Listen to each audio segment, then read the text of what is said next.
종려주일입니다. 종려주일 말씀은 항상 마태복음 21장 1절에 11절 말씀 똑같은 본문에 마가복음, 누가복음 이렇게 있는데요. 그래서 이 절기 때마다 이 말씀 묵상하는 게 참 쉽지가 않습니다. 그런데 감사한 것은 이 말씀을 또 준비하려고 기도하면서 묵상하다 보면 하나님께서 딱 방향을 주세요. 딱 어떤 방향을 주세요. 그러면 거기에서 말씀이 풀려가거든요. 네, 매번 같은 본문이기 때문에 이 말씀을 가지고 부활주일도 마찬가지고요. 어떻게 할까? 고난주간도 마찬가지고요. 그런데 그 성령께서 또 우리에게 꼭 필요한 부분에 대해서 방향을 잡아주시고 그대로 하면은 또 하나님께 은혜를 주시는 것을 매년 체험하게 됩니다. 오늘 종려주일은 팜 선데이라고 하죠. 그래서 이 종려주일은 8절 말씀에 사람들이 나뭇가지를 베어 예수님이 가시는 길목에 깔았다는 말씀이 있는데 여기 이 나뭇가지가 팜 야자수라고도 하고 종려나무라고 이렇게 표현을 합니다. 그래서 종려주일은 종려나무 가지를 흔들어 주님을 맞이한 주일 이렇게 표현할 수 있습니다. 종려나무 가지를 아프리카의 우간다에서 선교하는 친구 목사님이 그 사진을 하나 보냈는데 그 종려나무 가지를 사람들이 흔들면서 결혼식 하는 장면을 사진을 많이 찍어서 보냈더라고요. 참고하라고 이런 분위기였을 거라고. 그런데 그 사람들이 그 가난하고 힘들어도 결혼식 때면은 하얀 옷들을 입고 깨끗하게 하고 그 아프리카 사람들이 하얀 옷에 종려나무를 흔들면서 결혼식에서 같이 하는 그 사진을 보면서 그래도 잔치와 좋은 날은 사람들이 최선을 다해서 아름답게 꾸미고 또 그날을 즐겁게 하려고 노력을 하는구나 라는 것을 느끼게 됩니다. 종려나무는 고대 근동 지역과 유대 지역에서는 승리와 평화, 기쁨과 생명을 상징했습니다. 그래서 전쟁에서 승리하고 돌아오는 왕이나 장군을 환영할 때 종려나무 가지를 흔드는 풍습이 있었습니다. 그러니까 예수님을 왕같이 대접하고 승리한 왕으로 대접하는 거죠. 그게 종려나무 가지가 주는 의미입니다. 그래서 예수님을 왕으로 환영했다는 것이고, 그런데 그 이하의 것들은 밑에 깔리는 것들이 레드 카펫이라든지 다시 종려나무를 갖다 깔든지 이렇게 하고 정말 좋은 길을, 그 왕이 가는 길을 깨끗하게 정리해서 그렇게 환영하는 그런 그 분위기를 만들어야 되는데 깔린 것이 자기들의 옷이나 나뭇가지, 종려나무 가지나 그렇게 깔았다고 그렇게 표현을 하고 있습니다. 이것이 가지는 그 이미지가 예수님이 왕으로 가시는데 분위기가 왕이 아니라는 겁니다. 그리고 또 그런데 예수님께서 그런 분위기에 대해서 짜증을 내신다든지 불평을 하신다든지 그렇게 하지 않으셨다. 이게 이 부분을 묵상하면서 포인트입니다. 왕인데 어울리지 않는 그런 그 환영의 그런 분위기, 의전이라고 하죠. 의전의 분위기가 왕인데 의전은 왕이 아니에요. 이런 분위기죠. 왕이신데 하얀 백마를 타고 입성을 해야 되는데 그렇지 않고 작은 나귀 새끼를 타고 들어가세요. 왕이시라고 하는데 어울리지 않는 이 분위기, 어색한 분위기, 그리고 뭔가 맞지 않는 의전의 모습, 이런 것들이 다 지금 이 종려주일에 등장하고 있습니다. 예수님께서 구원의 완성을 위해 예루살렘에 입성한 이 사건인데요, 이것을 통해서 예수님께서 구원자의 길을 가셨는데 그 목적은 구원의 길이거든요. 구원자의 길이신데 우리가 이 말씀 묵상하면서 구원자의 길이 어떤 것이어야 되는지, 인류를 구원하신다 하는 그 구원자의 길이 어떤 모습을 해야 되는지, 그리고 또 우리도 믿음 생활하면서 한 영혼을 구원하기 위해서, 한 생명을 구원하기 위해서 우리가 어떻게 해야 되는지 세 가지를 우리한테 오늘 말씀에서 가르쳐주고 있습니다. 예수님께서 가르쳐주시는 구원자의 길, 그리고 예수님 자신이 모범으로 보여주신 구원자의 길이 무엇인지 우리한테 말씀하고 있습니다. 예수님께서 예루살렘에 입성한 시기는 예수님의 공생의 기간 3년의 사역의 마지막 주일입니다. 이때는 예수님의 인기가 최고의 절정에 이르는 시기입니다. 예수님이 어디 가셨다 하면 구름대같이 사람들이 몰려들었습니다. 여러분, 구름대같이 사람들이 몰려든다 하면 선거를 생각할 수 있습니다. 선거. 그래서 선거에서는 사람이 얼마나 많이 모였느냐가 그 사람의 인기도, 그 사람의 앞으로의 장래의 모습을 우리가 예상할 수 있죠. 옛날에 대통령 유세할 때는 100만 명씩 모였습니다. 100만 명씩. 옛날에 김대중 대통령 또 그 보면은 어디 가든지 막 100만 명이 모였습니다. 여의도가 100만 명. 그걸 보면 사람들이 압도되는 거죠. 야, 저 사람 한 사람이 뜨니까 수십만 명이 그 사람을 따라간다. 그러면 여러분, 그 사람의 인기가 어느 정도인지 알 수 있죠. 예수님이 당시 그랬습니다. 일반 백성에게 이스라엘을 구원할 메시아로 인정받아서 모든 관심이 예수님께 집중되었던 시기였습니다. 구름대 같은 사람들을 몰고 다니셨습니다. 예수님께서 오라고 하신 것 아닌데 사람들이 스스로 자발적으로 따라다녔습니다. 하지만 이것은 예수님이 바라시는 것은 아니었습니다. 예수님은 육신의 이스라엘을 넘어서 영적인 이스라엘인 인류를 구원하기 위한 사망과 죄와 사망의 권세에서 구원하기 위한 메시아로서 그리스도로 오신 것입니다. 그래서 예수님의 목적은 그거였어요. 사람들을 몰고 다니시는 것이 목적이 아니고 구원자의 길을 가시는 것이 예수님의 목적이었습니다. 이런 모습은 동시에 종교 지도자들에게는 위기였습니다. 그래서 그들 예수님의 허점과 약점을 찾아서 눈을 번뜩이는 때가 바로 그때입니다. 그래서 예수님을 죽이고자 혈안이 되었던 시기가 예수님의 마지막 시기, 세상적으로는 가장 인기가 있으면서도 그 종교 지도자들에게는 가장 예수님을 죽이고 싶었던 시기가 바로 그때였습니다. 예수님께서 예루살렘에 들어가신 후에 민족의 지도자가 되시는 것은 정말 사람들이 바라는 거였습니다. 예루살렘에 오시면 민족의 지도자로 모시고 우리나라의 해방을 위해서 우리가 예수님 중심으로 나가야 되겠다. 로마에 항거하고 로마로부터 우리나라를 독립시켜야 되겠다. 이런 생각을 했습니다. 그런데 예수님은 십자가 처형을 당하시는 일을 맞이하십니다. 외적으로 볼 때 예수님은 실패했다. 볼 수 있죠. 예수님은 실패했습니다. 악한 종교 지도자들의 계획이 성취된 것입니다. 하지만 성경은 예수님께서 구원의 길을 걸어가신 것을 말씀합니다. 그래서 우리는 이러한 상황 가운데서 예루살렘에 입성하시는 예수님의 모습을 구원의 길이다 라고 말할 수 있습니다. 우리는 예수님의 이 장면을 통해서 영원 구원의 길을 어떻게 이룰 수 있는지 깨닫게 될 것입니다. 그리고 예수님을 통해서 배우는 세 가지 영혼 구원을 위한 나도 이렇게 해야 한 영혼을 구원할 수 있다라고 하는 그 길을 배우게 될 것입니다. 첫째 길은 구원의 길은 순종의 길입니다. 순종의 길. 예수님의 공생의 마지막 시기에 유대에서 가장 영향력 있는 인물이라 했습니다. 하지만 예수님은 처음부터 마지막까지 자신의 안위나 욕구보다는 하나님의 뜻을 우선시했습니다. 인생의 마지막에 세상의 인기를 이용해서 자기 마음대로 해서 세상적인 기회를 잡고 싶은 유혹을 이겨내고 그리고 방식 하나하나를 자기 뜻과 자기 의지가 아닌 하나님의 방식, 하나님의 말씀대로 이루고자 그를 따라가셨습니다. 여러분, 사람이 많이 모인다 그러면 거기에 힘이 생기잖아요. 인기는 힘이거든요. 파워거든요. 물건 하나도 그 사람이 가지는 물건에도 힘이 있고 사람들이 다 따라서 하고 광고 효과가 엄청나죠. 진짜 예수님께서는 당시 광고료 최고의 탑이었을 거라고 생각이 들어요. 그런데 그때 사람들이 실수하는 것이 누구나 다 그런 유혹이 있습니다. 내 마음대로 하고 싶은 생각이 들어요. 왜냐하면 내가 이렇게 말하는 사람들이 다 그쪽으로 사람들이 방향을 틀고 이렇게 말하면 이쪽으로 틀고 그게 권세거든요. 그래서 사람들이 예수님이 그러셨는데 예수님께서 그 시기에 정말 그 절정의 그 시기에 자기 뜻이 아니고 하나님의 말씀, 하나님께서 말씀하신 그대로 따라갔습니다. 나귀 새끼를 가져오는 방식에 순종하셨습니다.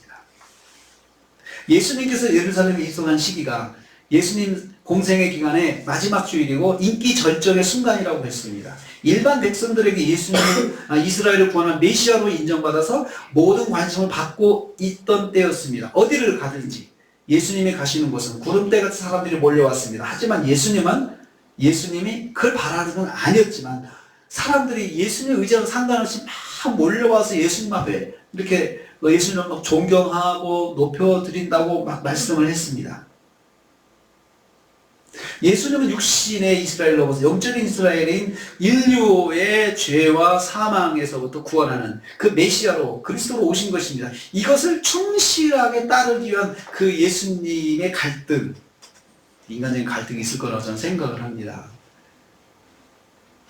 성부 하나님, 성자 예수님, 성령 하나님 세 분이 삼위로 함께 계시면서 역사하시지만 일단 현장에서는 예수님께서 최고잖아요. 지금 세상적인 눈으로 볼 때는. 그러면 당신이 다 주관해. 당신 뜻대로 다 해. 이런 생각이 없겠습니까? 마태복음 4장에 마귀가 다 네가 내 뜻대로 하면 내가 너를 세상에 제일 높여주겠다. 그런 유혹이 없겠습니까? 여러분 1절에서 3절 말씀 보겠습니다. 1절 3절 마태복음 21장 1절 3절 말씀 어떻게 순종하는지 보겠습니다. 같이 읽겠습니다. 시작. 그들이 예루살렘에 가까이 가서 감난산 벳박에 이르렀을 때에 예수께서 두 제자를 보내시며 이르시되 너희는 맞은편 마을로 가라. 그리하면 곧 메인 나귀와 나귀 새끼가 함께 있는 것을 보리니 풀어 내게로 끌고 오라. 만일 누가 무슨 말을 하거든 주가 쓰시겠다 하라. 그리하면 즉시 보내리라 하시니 예수께서 맞은편 마을로 두 제자를 보내십니다. 길에 메인 나귀와 나귀 새끼를 보고는 풀어서 끌고 오라 하셨습니다. 얼마나 어색하고 오해받을 만한 형식입니까? 인기 절정에 뭐든지 바라기만 하면 사람들이 탁탁 갖다 줄 수도 있고, 아니 거기에서 얼마든지 경제적 유익을 취할 수 있어요. 사람들로부터 사람들 얼마나 헌물을 많이 내겠어요. 예수님 아무것도 요구하지 않으셨어요. 그렇지만 사람들이 와가지고 예수님께 옷도 갖다 드리고 싶고 이런 사람이 꼭 있거든요. 그런 분들이 꼭 있거든요. 예수님께서 한마디 언급만 하면 내가 지금 들어가는데 뭐가 필요하다 그러면 금방 가져올 거 아니에요. 그런데 예수님께서 그렇게 하지 않으셨어요. 정말로 어색한 방법을 쓰십니다. 굳이 그렇게 하지 않으셔도 되는데 당당하게 구매해서 하실 수도 있습니다. 그런데 마치 다른 사람의 재산을 갈취하는 듯한 모습으로 이렇게 하시는 것은 성경은 그렇게 말하면 하나님 말씀을 이루기 위한 것이다. 나귀 새끼를 가져오는 방식을 하나님께서 예언하셨는데 그것을 그대로 따라서 하시는 거죠.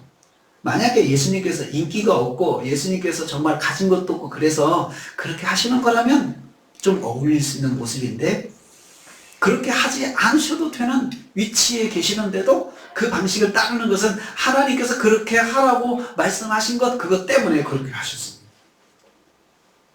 하나님 뜻에 순종하기 위한 것이었습니다. 개인의 의지가 아니고 하나님 말씀을 이루시게 한 것이었습니다. 4절 5절을 읽겠습니다. 4절 5절 말씀 시작. 이는 선자를 통하여 하신 말씀을 이루려 하심이라. 일러스되 시온의 딸에게 이르기를 내 왕이 내게 임하나니 그는 겸손하여 나귀 곧 멍에 매는 짐승의 새끼를 탑보다 하라 하였느니라. 이는 선지자를 통해서 하신 말씀을 이루려 하심이라. 왜 그렇게 어색하고도 불편한 방식을 예수님께서 취하셨느냐?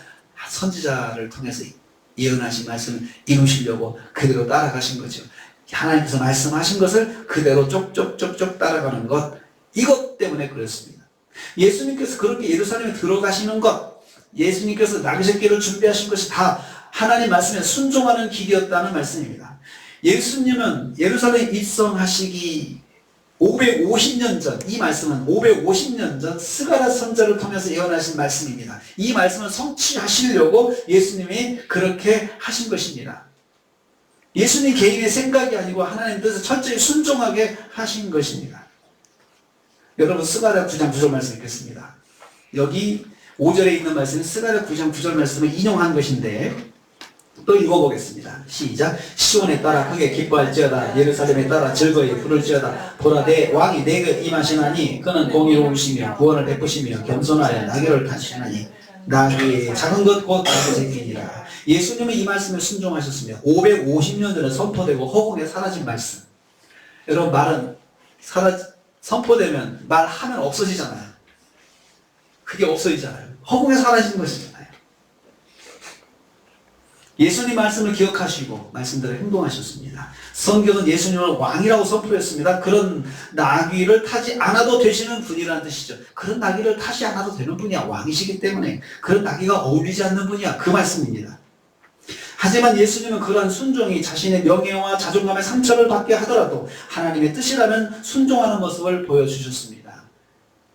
나귀 새끼 타는 거, 예수님 당시의 인기와 예수님의 위치로 본다면 매우 예수님께는 좀 자존감이 상하는 거지 않겠습니까? 정말 최고의, 우리나라 최고의 탑티어가 정말 작은 승용차, 아주 경차를 탄다고 생각해 보세요. 본인의 의지로는 절대 하고 싶어도 경차 못하게 해요, 사람들이. 경차를 못하게 해요. 예수님께서 지금 자신이 그렇게 하신 최고의 고급스러운 모습으로 예수님께서 입성하셔야 되는데 그것을 딱 내려놓고 한 것은 딱 한 가지예요. 하나님께서 550년 전에 그렇게 하겠다고 하신 것을 그걸 따라가는 거예요. 따라가는 거죠. 내 현재의 위치와 내 자리와 그리고 내 수준에 맞게 행동하려고 하지 않으시고 그것보다도 하나님께서 말씀하신 것대로 따라가는 것.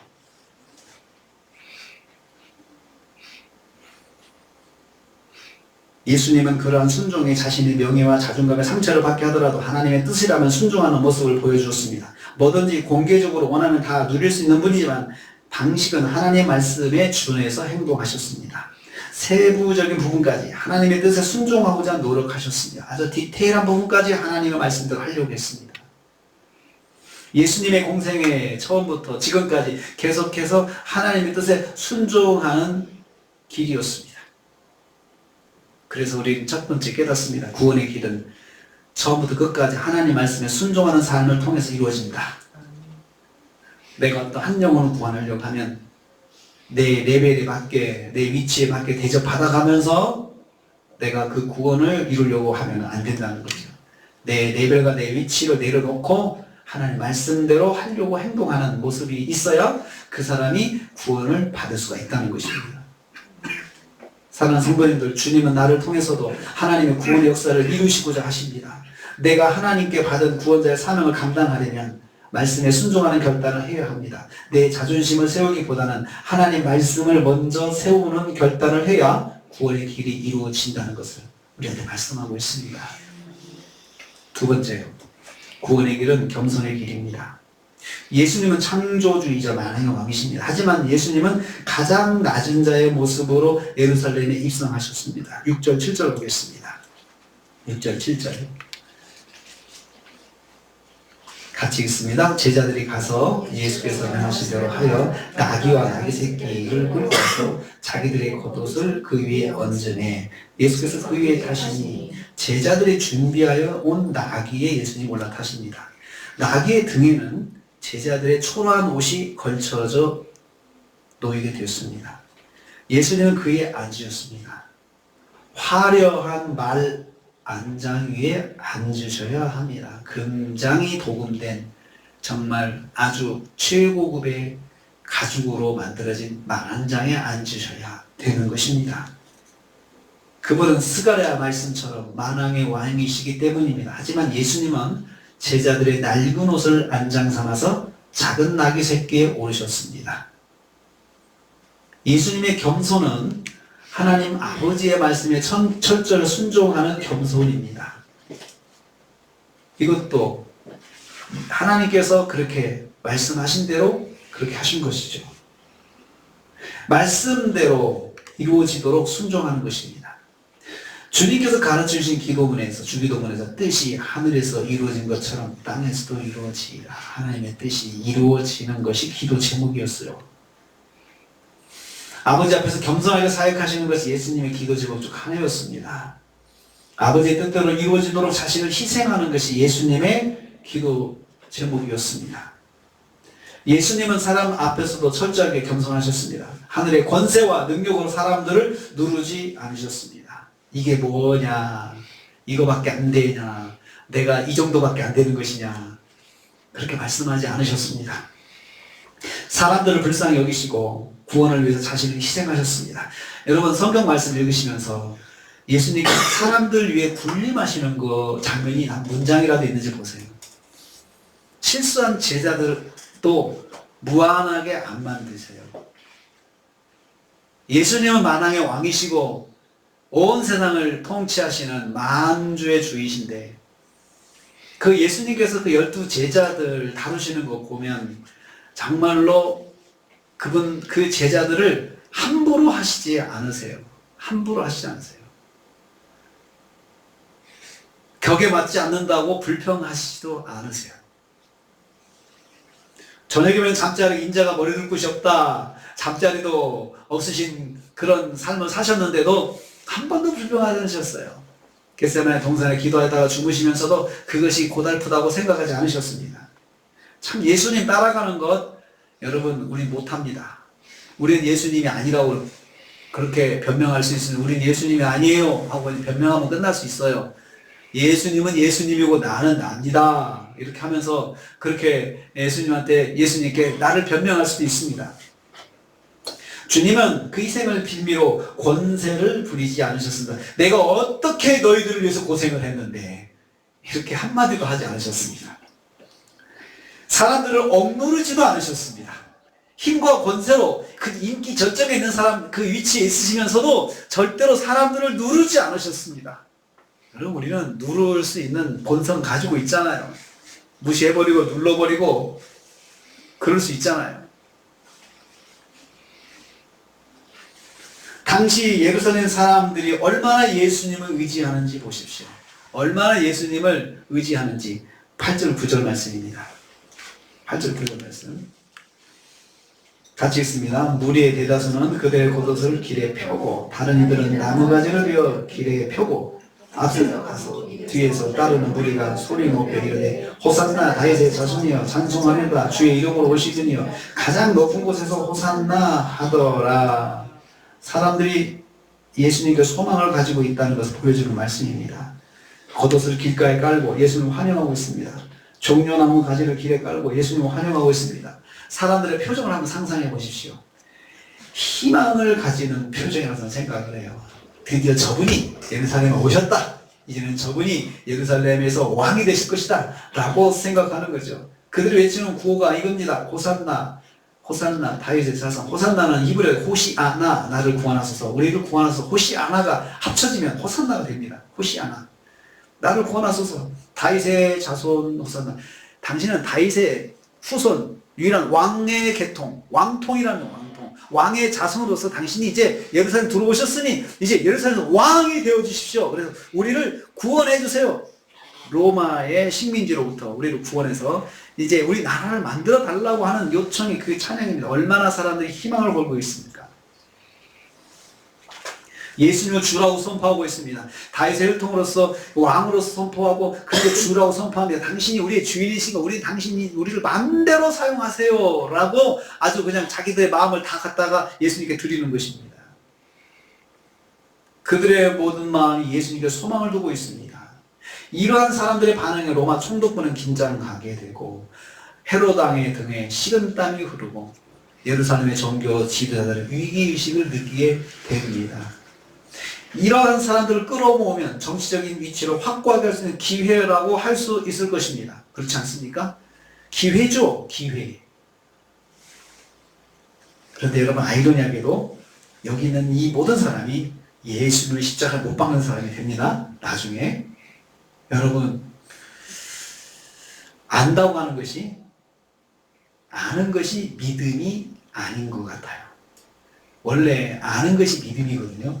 아는 만큼 믿을 수 있다. 보통 그런 말 하는데 여기 있는 이 사람들을 보면 아는 것이 믿는 건 아니다. 믿음과는 다르다. 아는 것과 믿는 것은 다른 것이다.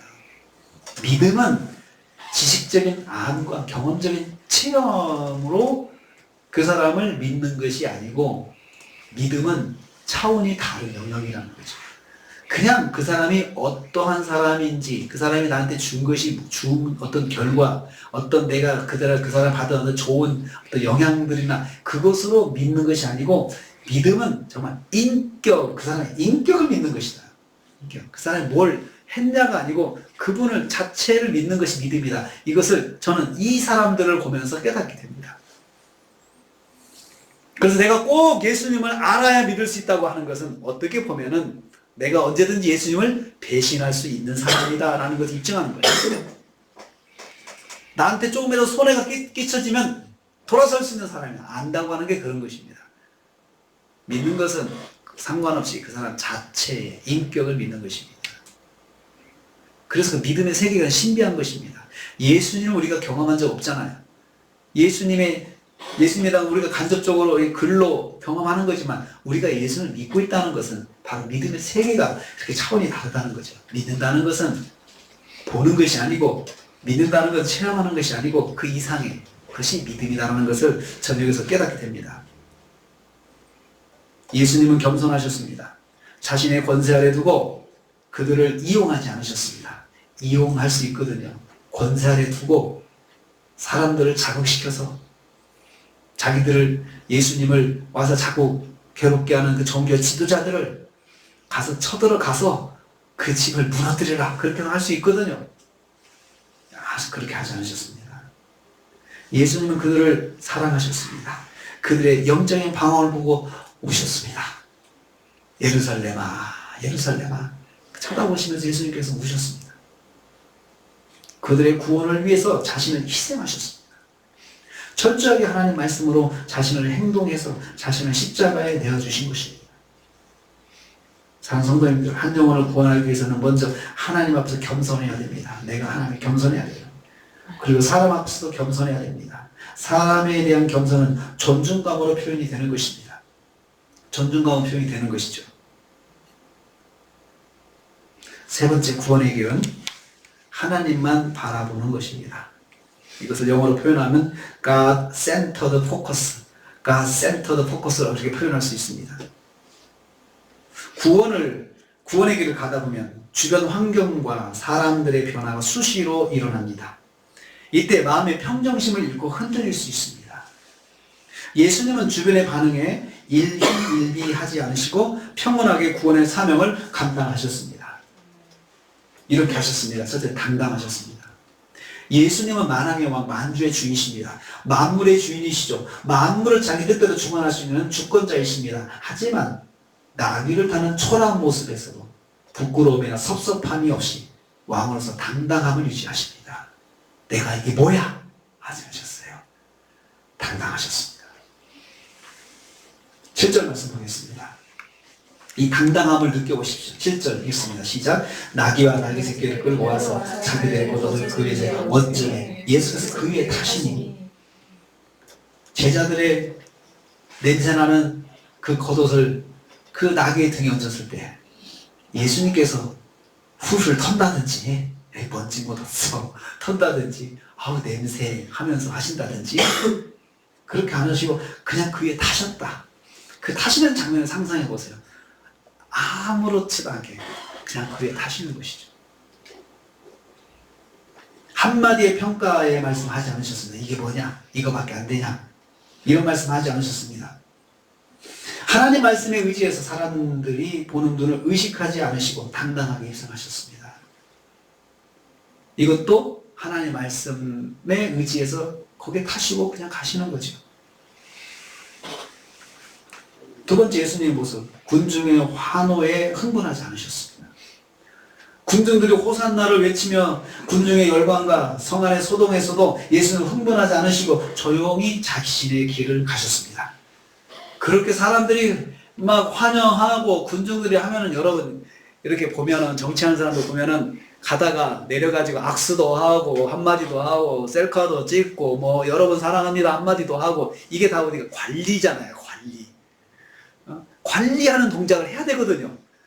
그래야 군중들이 저 사람 우리가 좋아하는데 무시받지 않았다, 저 사람 우리를 바라보고 있구나, 기억하고 있구나. 그래서 이게 서로 이렇게 코드가 맞아가지고 서로 이게 더 업될 수가 있는데, 예수님께서는 군중들의 환호에 대해서 한마디 말씀 안 하세요. 한마디 말씀 안 하세요. 그냥 들어가십니다. 8절에서 10절 말씀 보시면 그 분위기가 나옵니다. 8절 10절 말씀, 그 분위기를 한번 느껴보겠습니다. 같이 읽습니다. 무리의 대다수는 그들의 겉옷을 길에 펴고 다른 이들은 나뭇가지를 베어 길에 펴고 앞에서 가고 뒤에서 따르는 무리가 소리 높여 이르되 호산나 다윗의 자손이여 찬송하리로다. 주의 이름으로 오시는 이여 가장 높은 곳에서 호산나 하더라. 예수께서 예루살렘에 들어가시니 온 성에 소동하여 이르되 이는 누구냐 하거늘. 한 절 읽을까요? 11절 시작. 무리가 이르되 갈릴리 나사렛에서 나온 선지자 예수라. 예루살렘 성 안에 있는 모든 사람들이 예수님 입성을 알게 되었습니다. 사람들의 반응이 놀랐습니다. 자기들의 겉옷을 얻어서 길에 펴거나 종려나무 가지를 길에 깔면서 최고의 환영을 하였습니다. 예수님의 뒤를 사람들이 졸졸졸 따라갑니다. 따라가면서 호산나 호산나 찬송했습니다. 우리를 구원하소서라는 뜻입니다. 예수님을 구원자로 고백하는 것입니다. 사람들의 시선을 따르고자 하는 유혹이 있을 겁니다. 그런 사람들의 시선을 따라가는 유혹이 왜 없겠어요? 이 사람들 다 끌어모아야 되겠구나. 내가 십자가를 지지 않고도 구원의 길을 완성할 수 있는 길은 이 모든 사람들의 군중의 심리를 이용하는 것이다 라고 할 수 있잖아요. 하지만 예수님은 사람들의 찬양에 손을 흔드신다거나 가던 길을 멈추고 연설을 하신다거나 그렇게 하지 않으셨습니다. 평온하게 예루살렘에 들어가셨습니다. 이것은 오직 하나님의 시선만을 의지하는 것입니다. 하나님이 어떻게 보시냐, 거기에다 집중하시는 거예요. 하나님이 뭐라고 말씀하시는지, 하나님이 보실 때 합당한 것인지 그것만 생각하는 것입니다. 하나님이 보실 때 어떻게 생각하시는지 그 생각 참 상황에 따라서 어렵습니다. 고난당할 때 보통 하나님이 보실 땐 어떠실지 거기에 집중하면 많은 위로가 됩니다. 그런데 고난이 아니고 내가 잘 되고 내가 모든 것이 잘 풀리고 사람들이 나에게 집중하면서 내가 인기 절정이 됐을 때 그 순간에 하나님이 어떻게 보실까, 여기에 집중하기는 정말 어려울 것입니다. 그렇지 않겠습니까? 고난의 때는 하나님이 어떻게 보시는지 그것 때문에 위로를 받은 것이 많지만 잘 될 때 하나님이 어떻게 보실까, 이걸로 내 모습을 고쳐본 적이 없는 것 같아요. 저 자신도 그게 잘 안 되죠. 내가 오르니까 잘 된 거 아닌가? 이렇게 생각할 거 아니에요. 그러니까 하나님이 어떻게 보실까 나의 모습을, 이런 생각으로 내 모습을 고쳐보려고 생각을 안 하죠. 그럴 때는. 사는 성도님들, 한 영혼을 구원하는 구원의 길을 이루려면 하나님께만 시선을 고정해야 합니다. God-centered focus. 하나님께만 시선을 고정하는 것이 필요해요. 그래야 우리가 그때 실수하지 않아요. 되게 어려울 때 실수할 수 있지만 대부분이 잘 될 때 실수를 많이 합니다. 잘 될 때. 어려울 때는 하나님을 의지하고 기도하면서 실수하는 폭이 좁아지지만 잘 될 때는 하나님을 의지하는 모습이 그냥 마음이 그냥 오픈이 돼가지고 내 생각과 내 의지가 옳다고 생각을 하고 그냥 막 나가거든요.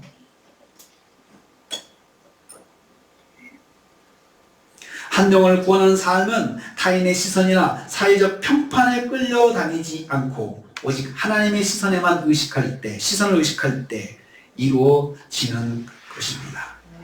온전하게 이루어진다는 뜻이죠.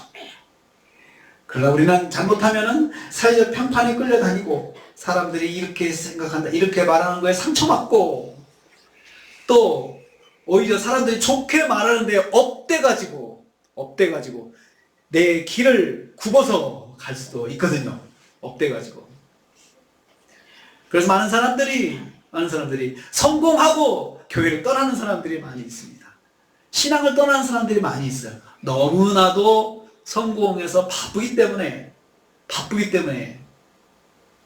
믿음 생활을 하기가 어렵다, 할 수가 없다라고 생각하는 사람들이 저와 여러분일 수도 있습니다.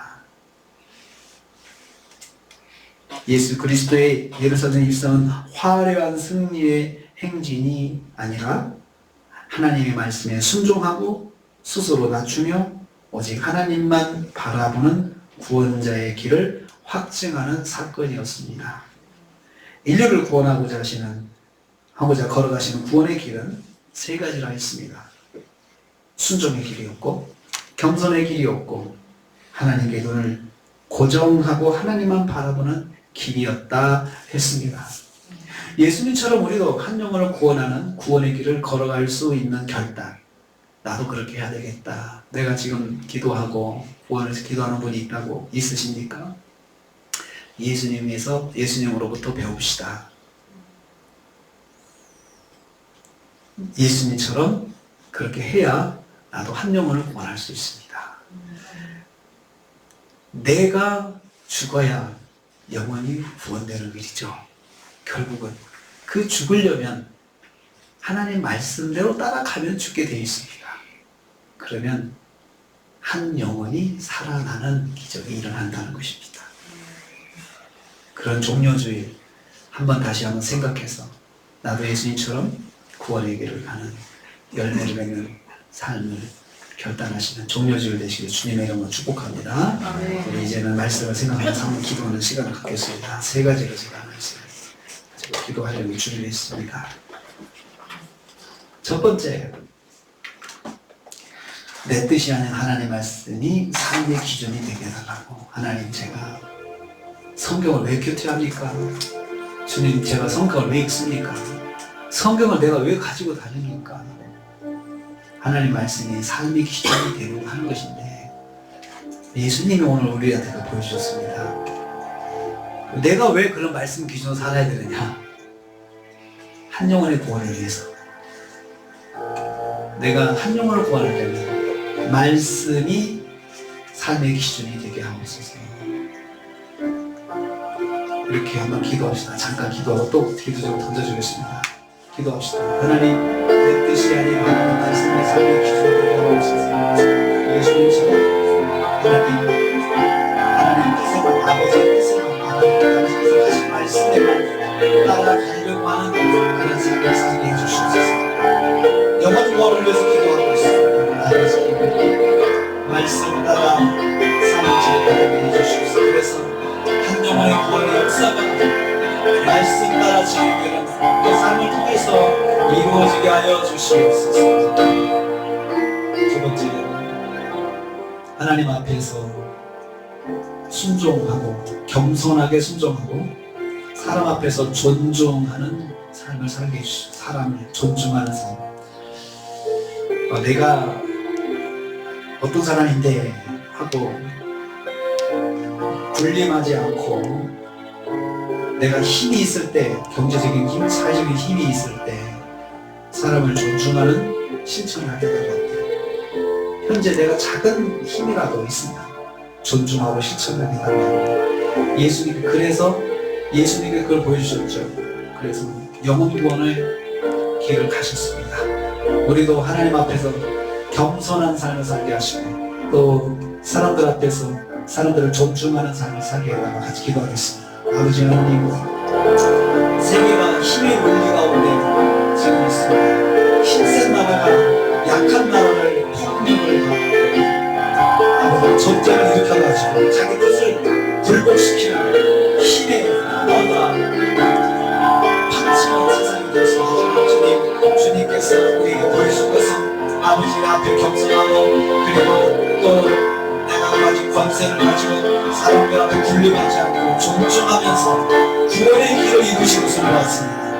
아버지 하나님, 오늘 저희에게 사명을 주셨습니다. 영혼과 삶을 주님 감당할 때 하나님 말씀하면서 겸손하게 하시고 아버지 하나님 사람들을 존중하는 삶을 살 수 있도록 주님 저희를 도와주시옵소서. 내가 가진 것 때문에 교만하지 않게 하시고 군림하지 않게 하시고 이생을 되지 않게 하시고 좋게 해서 잘 세워질 수 있도록 구원의 길을 이룰 수 있도록 도와주시옵소서. 세 번째로 사람들의 무시나 환대에 흔들리지 않고 오직 하나님의 평가만 의지하게 하옵소서. 하나님이 어떻게 보시느냐? 하나님 날 보실 때 어떻게 보실까? 그 하나님의 평가만 바라보게 하옵소서. 사람들이 어떻게 보느냐가 중요한 것이 아니고 하나님이 나를 어떻게 보느냐가 중요한 삶을 살게 해달라고. 그래서 구원의 영원 구원의 삶을 살게 해달라고 같이 기도하겠습니다. 하나님, 우리가 주님 말씀을 순종하고 영원 구원의 길을 갈 때에 사람들의 무시와 반대에 흔들리지 않게 하옵소서. 하나님의 평가만 의지하게 하여 주시옵소서. 하나님께서 어떻게 보시는지 그것만 중요하게 생각하고 하나님의 시선만 의식하는 저희를 기도해 주시옵소서. 그래서 하나님의 구원의 역사를 이루어가는 저희를 되게 하여 주시옵소서. 주님, 오늘 종료주지를 맞이해서 주님이 걸어가신 구원자의 길을 묵상하게 하시니 감사합니다. 주님이 걸어가신 구원자의 길은 순종의 길이었습니다. 주님이 걸어가신 구원자의 길은 겸손의 길이었습니다. 주님이 걸어가신 구원자의 길은 하나님의 시선만 의식하는 길이었습니다. 오늘 우리도 주님을 닮아 한 영혼 구원을 위해서 순종과 겸손과 하나님의 시선을 의식하는 삶을 살게 하여 주시옵소서. 예수님의 이름으로 기도하옵나이다. 아멘.